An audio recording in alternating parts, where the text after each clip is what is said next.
it's not always about what you are able to kind of show people beforehand. It's about what you're able to actually then show them and show, see, this can actually work, or see how we actually respond to this. And this is not a travesty. This is actually a very rich project that engages the neighborhood. The buildings that we create are visible to other people, and I think they tend to turn heads and make people curious about architecture and about the process that that particular client went through. The other side of the coin of this is that if a bad project gets done there, everybody's going to complain about it. But I think if you actually do something that truly acknowledges the materiality of the neighborhood, the formal structure of the neighborhood, and actually creates something that responds to it appropriately and thoughtfully, people actually can see this. The last 30 years have produced so much bad architecture, bad planning, bad urbanism, and I think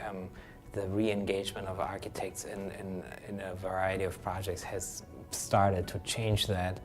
When the opportunities arise, I actually have to clarify the meaning of architecture, clarify what it is we're doing and why we're doing it.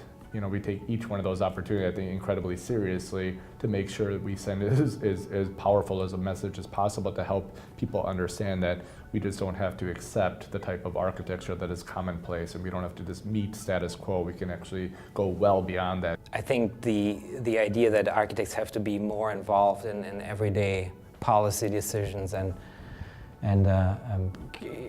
doing more socially proactive things is inevitable. That's the way to stay involved in how our built landscape is going to develop down the road. And if we don't do it, we make ourselves disposable, and I don't think that's the goal that we have.